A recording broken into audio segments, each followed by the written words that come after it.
Então, o Salmo de número 15, esse Salmo, só para fazer uma introdução breve, é como se for, é um Salmo de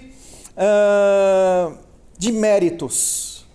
O texto está falando a respeito dos méritos, dos valores que alguém precisa ter para estar na presença de Deus. Pensa que é mais ou menos como uma vaga de emprego.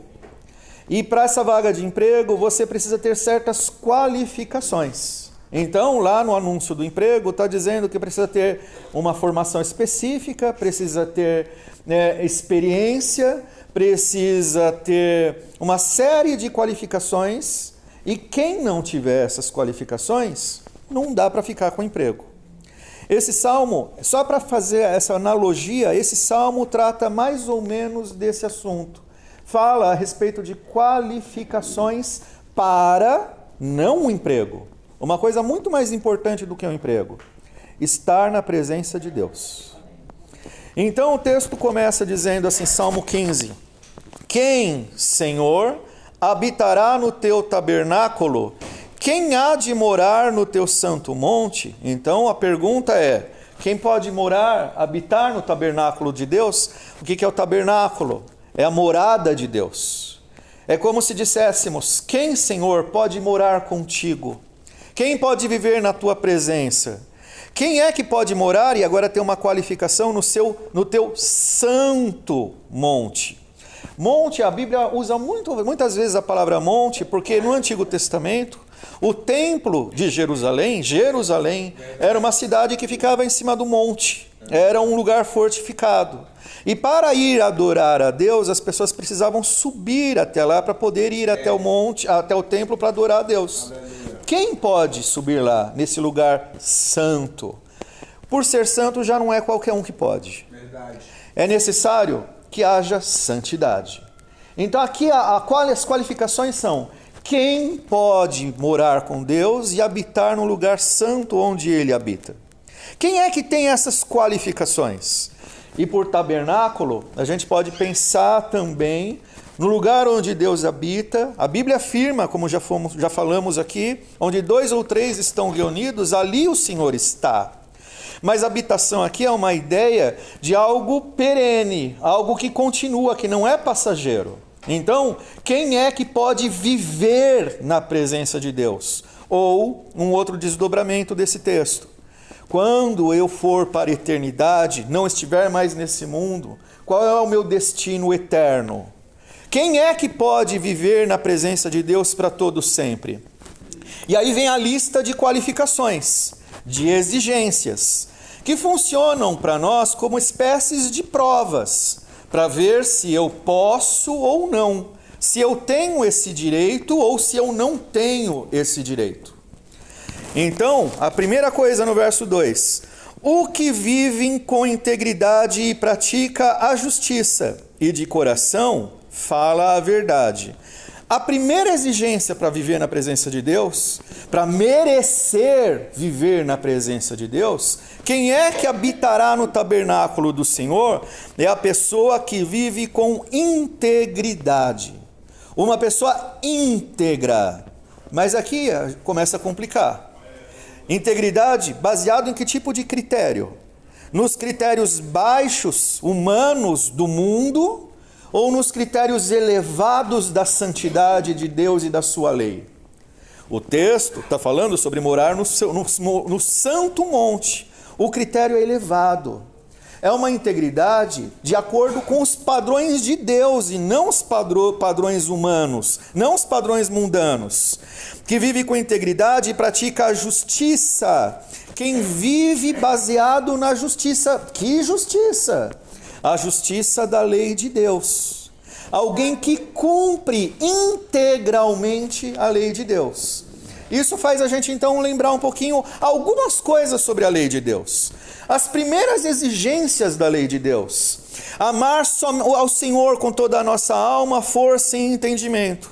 Não ter outros deuses diante de nós. A gente quebra essa lei já logo no começo frequentemente.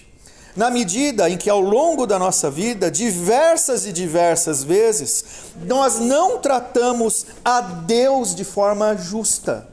não demos ou não damos constantemente a glória que é devida a Ele. Facilmente substituímos a adoração que nós devemos ao Senhor, e é para isso que nós fomos criados, facilmente nós substituímos pela devoção a qualquer outra coisa. A Deus damos normalmente as sobras. Nós nos lembramos do Senhor quando o calo aperta, quando a angústia está forte, quando as esperanças já esgotaram, e agora a última que sobrou é o Senhor. Ele não foi muitas vezes o primeiro refúgio. Ele não foi a primeira porta muitas vezes. Ele foi a última. Ele foi o que sobrou. Não amamos muitas e muitas vezes ao Senhor com todo o nosso coração. Trocamos Ele facilmente por qualquer coisa. Então a integridade da prática da justiça, o primeiro requisito, nós devemos. Nós não cumprimos inteiramente. E de coração fala a verdade. Quantas vezes o nosso coração não é movido pela verdade? Às vezes, pela cobiça, por pecados, por desejos escondidos que estão lá no fundo do coração sendo cultivados, que não são corretos aos olhos de Deus. Nós mentimos muitas vezes para os outros, para nós mesmos, e pior, tentamos muitas vezes mentir para o próprio Deus, que não adianta nada tentar mentir para Deus. Ele nos sonda, Ele conhece o nosso coração. Mesmo que eu não diga nada, Deus tem o tempo todo a realidade da nossa vida muito mais aprofundada do que um raio-x. Ele sabe muito bem quem eu sou. Não adianta fingir. Eu sou um pecador. O texto então está falando o que pratica com integridade, de coração, pratica a justiça e de coração fala a verdade. O que não difama com sua língua e não faz mal ao próximo, nem lança injúria contra o seu vizinho. Quantas vezes nós difamamos? Quantas vezes nós desejamos o mal a alguém ou fomos murmuradores, reclamões? O Senhor Jesus Cristo disse que quem odeia ao seu próximo, ao seu irmão, está quebrando a lei quando a lei diz não matarás. Porque no seu coração, no meu coração, é como se nós já tivéssemos matado alguém. No fundo, muitas vezes esse é o nosso desejo. Às vezes nós somos vingativos. Nós não somos de todo verdadeiros, não somos de todo honestos, não somos de todo amáveis.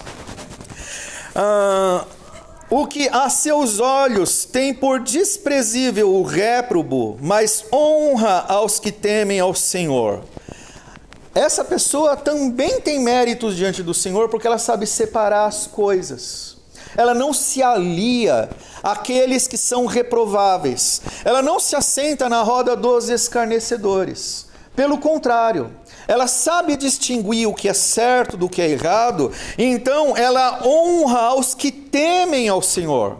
Alguém que tem justiça perante Deus e que merece estar na sua presença, no seu tabernáculo eterno, é alguém que distingue o bem do mal, que apoia as pessoas que fazem o bem, que temem ao Senhor, mas que repreende, que tem como desprezível aqueles que praticam o mal.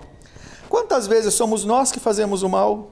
Que adulteramos com o nosso próprio coração, ou adulteramos de fato, mentimos, queremos tirar proveito de situações, de facilidades, tirar proveito das pessoas mais vulneráveis e mais fracas.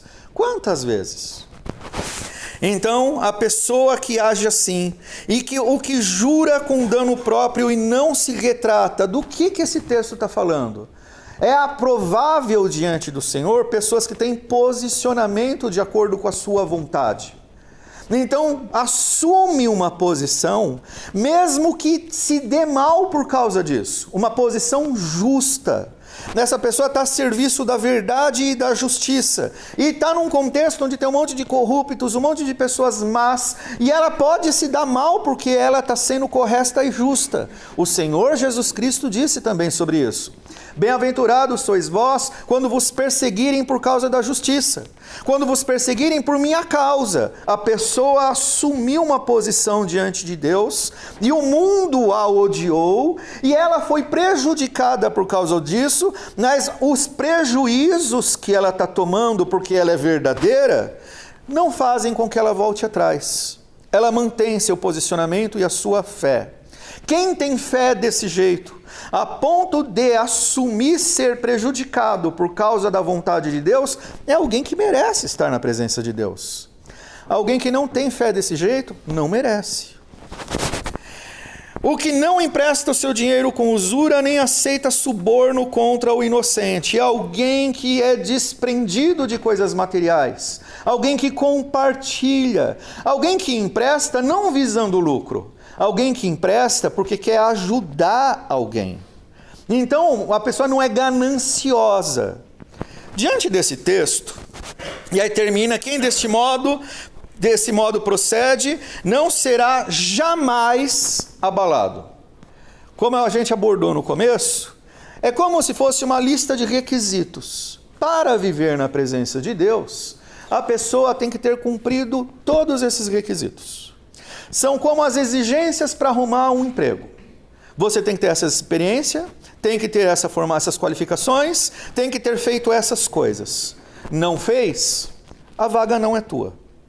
O texto então está dizendo que para viver na presença do Senhor, a gente precisa fazer essas coisas. E quem desse modo procede, quem faz esse conjunto de coisas, não será jamais abalado. Em outras palavras, quem não faz essas coisas será abalado. Está à mercê das suas fraquezas, das suas incompetências. Você não merece estar na presença de Deus, então arque com as consequências. O Salmo permite essa leitura e nós então, diante desse Salmo, se nós olharmos para a palavra de Deus e fazer ao lado da palavra de Deus um exame de nós mesmos, a única conclusão que nós chegaríamos é: eu estou perdido. Porque eu não mereço estar na habitação do Senhor. Porque eu não sou santo o suficiente. Eu sou um pecador. E saiba, é necessário a gente ter essa consciência para poder estar na presença do Senhor. Não há um justo, nenhum justo sequer. Nenhum de nós tem decência o suficiente para merecer estar na presença de Deus. Mas agora o mesmo salmo pode ser lido de uma outra forma. E se alguém cumpriu todos esses requisitos? Será que alguém cumpriu esses requisitos? Dentre nós, não. Mas houve e existe alguém que cumpriu esses requisitos. O Senhor Jesus Cristo, Ele merece, Ele tem todos os merecimentos, Ele merece, Ele é digno de toda honra, glória e louvor, porque Ele cumpriu a palavra de Deus, cumpriu a lei e a cumpriu perfeitamente. Se nós lermos de novo o Salmo e olhar para o texto, quem viveu com integridade, baseado na prática da justiça e de coração falou a verdade? O Senhor Jesus Cristo. Não houve nesse mundo nenhum outro homem, outra pessoa que viveu a verdade e a justiça de Deus com tanta integridade, com tanta intensidade e de todo o coração. Ele não apenas viveu, ele ensinou, ele é a própria personificação da verdade. Eu sou o caminho, a verdade e a vida, ninguém vem ao Pai a não ser por mim. Quem é que não difamou com a sua língua e não fez mal ao próximo, nem lançou nenhum tipo de injúria contra o seu vizinho? O Senhor Jesus Cristo. Embora ele pudesse amaldiçoar a todos, porque todos estávamos perdidos nos nossos pecados, ao invés de nos amaldiçoar, ele nos amou, ele nos abençoou. Ao invés de difamar com a sua língua, de dizer, ele é digno de ser condenado ao inferno, porque ele blasfemou contra Deus, porque ele é um pecador, o Senhor Jesus Cristo, ao invés de reforçar nossas falhas, Ele é o nosso advogado perante o Pai. Ele intercede por nós, Ele quer o nosso bem, Ele nos ama com amor, embora hajam motivos de sobra para nós não sermos amados por Ele. Quem que a seus olhos tem por desprezível os réprobos, mas honra os que temem ao Senhor? O Senhor Jesus Cristo. Ele soube separar as coisas, o que é aprovável diante de Deus, o que é reprovável diante de Deus. Ele olhava para a prática deformada dos fariseus de servirem a Deus, de corromperem a religião, e ele dizia que aquilo era hipocrisia. Mas mesmo dizendo que era hipocrisia, muitos fariseus creram no Senhor, se arrependeram e foram salvos, porque denunciar o pecado faz com que o pecador se arrependa, veja a sua realidade e, vendo a sua realidade de pecado e de corrupção, possa se arrepender. O Senhor Jesus Cristo separou as coisas. E Ele valorizou aqueles que temiam ao Senhor. O Senhor Jesus Cristo deu testemunho de João Batista. O Senhor Jesus Cristo fortaleceu os seus discípulos, fazendo deles apóstolos. O Senhor Jesus Cristo foi aquele que acolheu a todos os que creram nele. E continua sendo assim. Todos os que temem ao Senhor são honrados por Ele. Quem jurou com o próprio dano e não se retratou? O Senhor Jesus. Porque Ele veio para o mundo para salvar pecadores. E a nossa situação de pecado, como nós vimos no Salmo, nós quebramos tudo. Nós não cumprimos nada direito. A nossa situação perante Deus era muito ruim. Nós somos pecadores e nós não podemos fazer nada para nos salvar. Tudo o que a gente faz é maculado pelo mal que habita em mim, o pecado. Então era necessário que outro me salvasse. E esse outro, essa outra pessoa, tinha que ser santa, o Senhor Jesus. Então, o que o Senhor Jesus Cristo fez? Jurou com dano próprio. Houve um pacto entre o Pai e o Filho. Quem é o Senhor Jesus? O Senhor Jesus é o próprio Deus. É um mistério na nossa concepção o fato de que Deus subsiste em 3 pessoas, mas é um Deus. Deus Pai, Filho e Espírito Santo. É a Trindade bendita a quem nós devemos adorar com toda a nossa devoção. Um Deus que subsiste em 3 pessoas. E o Pai nos amou, mas nós estávamos perdidos nos nossos delitos e pecados. E por causa do seu amor para conosco, Ele enviou o Senhor Jesus, e esse foi o pacto. O Senhor Jesus Cristo tinha uma aliança, um pacto, um juramento feito com Deus Pai, de salvar pecadores. Ele se fez homem, nasceu da Virgem Maria, um milagre de Deus, porque vemos ali naquela pessoa algo sobrenatural. Ele é ao mesmo tempo inteiramente Deus, mas também é inteiramente homem. Jesus é exatamente como qualquer um de nós, mas ele tem uma natureza dupla, porque ele nunca deixou de ser Deus. Mas sendo homem, encarnado, vivendo nesse mundo, ele vive exatamente o que a gente vive. Ele sabe o que é sofrer. E mais do que isso, além de saber o que é sofrer, ele veio para cumprir um trabalho. O que o texto está dizendo, dano próprio. Ele se ofereceu para ser o Cordeiro de Deus que tira os nossos pecados. Ele tomou sobre si nossos pecados e as nossas maldições. Ele sofreu o dano que era para ser nosso. Nós somos pecadores, nós é que merecíamos a condenação, nós é que merecíamos sofrer pelos nossos pecados. Mas o Senhor Jesus Cristo tomou sobre si o que era nosso, pagou com isso, por esses danos, por essas maldições, com a sua própria morte na cruz, para que nós recebêssemos o que pertence a Ele, a vida eterna, a graça de Deus, a salvação. Não fomos nós que nos salvamos. Foi o Senhor Jesus Cristo quem nos salva, quem nos salvou. É Ele que tomou nossas incapacidades de cumprir a palavra de Deus, cumprindo, Ele cumpriu, para que os benefícios de ter cumprido a palavra de Deus, que eram dele, recaíssem sobre nós. Então, em Jesus Cristo, quem é que habitará no tabernáculo do Senhor? aqueles que creem em Jesus. Eu não cumpri nada do texto direito. Eu sou um miserável pecador, mas porque o Senhor Jesus Cristo tomou sobre si os meus pecados e pagou por eles, a minha dívida foi quitada por meio da fé, então eu sou salvo. É por isso que nós temos perdão de pecado. Você não tem perdão de pecado porque o seu arrependimento é forte o suficiente. Você só se arrepende e o seu arrependimento é eficaz perante Deus, Deus acolhe o seu arrependimento, porque teve alguém que pagou por todas as suas dívidas que estavam acumuladas, o Senhor Jesus. E o Senhor Jesus Cristo ressuscitou. Ele venceu o pecado, venceu a força do inferno e venceu a morte. E essa é a nossa esperança. É a vitória do Senhor Jesus Cristo. A mesma vitória que me dá o perdão de pecados e faz com que eu habite na presença de Deus e possa então desfrutar dele. Em outras palavras, quando você orar a Deus, por meio de Jesus Cristo, o próprio Deus vai te ouvir. Você não precisa de gente no meio do caminho.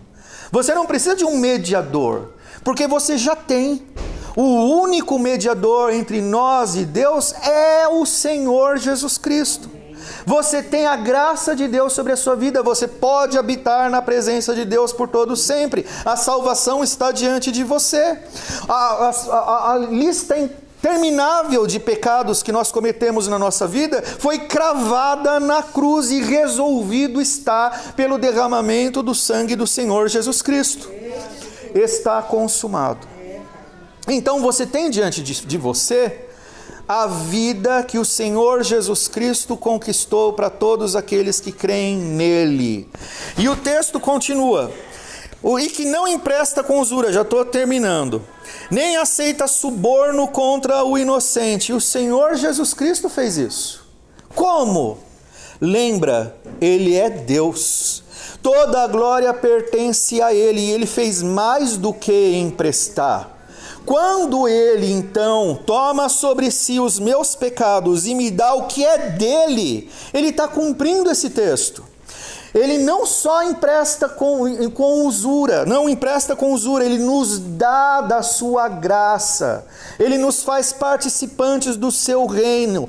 Com o Senhor Jesus Cristo, aqueles que creem nele, reinarão para todo sempre a seu lado, num mundo vindouro, no reino de Deus que está por vir. A salvação aponta para um futuro glorioso.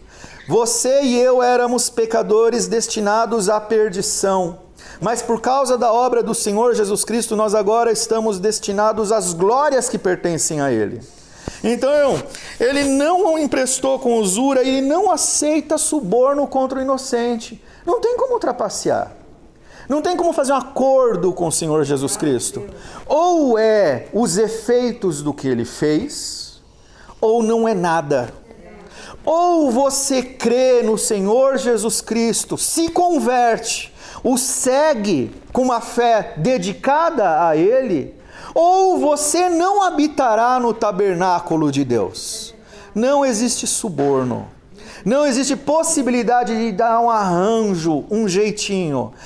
Quem quiser vir após mim, disse o Senhor Jesus, negue-se a si mesmo, tome você também a tua cruz e me siga. Em outras palavras, assuma o senhorio de Jesus Cristo sobre a tua vida. Ah, mas que vida? Eu estou no hospital, estou só um caco. É essa vida mesmo. O Senhor Jesus Cristo faz novas todas as coisas. Enquanto há fôlego, há esperança. Tudo que tem fôlego, louve ao Senhor. É essa vida mesmo, não interessa se está só um caco. Você tem diante de si a eternidade no tabernáculo santo de Deus, e é isso que o Senhor Jesus Cristo está te dando. Se você crer nele, e não existe possibilidade de negociação aqui. Ou é se submeter a ele convertido, ou esquece, porque nenhum de nós cumpriu o texto. Nenhum de nós é justo o suficiente. E o último verso do texto diz: Quem desse modo procede não será jamais abalado. É por causa disso que o Senhor Jesus Cristo é a nossa rocha. Ele não é abalado. Não é possível desfazer o que ele fez. Não é possível impedir ele de agir em lugar nenhum, na vida de ninguém. Ele cumpriu perfeitamente a palavra de Deus, então ele tem sobre si o peso de todas as glórias que estão contidas na palavra de Deus, para ele distribuir a quem ele quiser dar, por meio da fé dessa pessoa. O Senhor é a minha rocha, eu não sou. Você não é forte o suficiente. Você será e é abalado. O Senhor Jesus Cristo não é abalado. Não é possível remover-lhe 1 centímetro sequer dos seus propósitos. Deus é soberano e o que ele determina acontece. E o texto assegura uma determinação muito clara. Aquele que crer no Senhor Jesus Cristo será salvo. Aquele que se arrepender dos seus pecados será perdoado, lavado, purificado, santificado. A sua vida pode estar no finalzinho da vida nesse mundo, mas está só no começo de uma eternidade dos tabernáculos eternos de Deus. E é isso que no final das contas vale. Para onde você vai? Com quem você vai viver para sempre? Não são meus familiares aqui a questão. É viver na presença de Deus ou não? Nenhum de nós cumpriu a palavra. Todos nós pecamos e tropeçamos em algum ponto. O apóstolo Tiago diz que se alguém quebra um único ponto da lei, é réu de toda a lei. Não interessa se eu sou um pai de família dedicado. Se eu beber e atropelar uma velhinha, eu serei assassino. Eu vou responder por aquilo e serei preso por aquilo. Não interessa se eu fui um bom pai. Eu matei alguém. 1 minuto de vacilo, 1 erro faz de mim réu da lei. Na lei de Deus é assim. Uma imperfeição, uma inconsistência faz de mim réu de uma lei que é santa e que não foi revogada. A única salvação possível está naquele que cumpriu a lei, que veio ao mundo para nos salvar e que a sua obra na cruz é suficiente para fazer de pecadores como eu e você, pessoas que vivem nos tabernáculos eternos do Senhor. Creia nele. Talvez a sua vida aqui está um caco mesmo. Na verdade, a vida de todos nós é um caco. Né? Basta um piripaque, acabou o jogo, game over, a vida é pó, nós estamos no mundo e a nossa vida aqui é um sopro, e a única salvação possível é o Senhor Jesus Cristo, por meio do seu evangelho, que foi pregado a você, e que requer de você arrependimento e fé.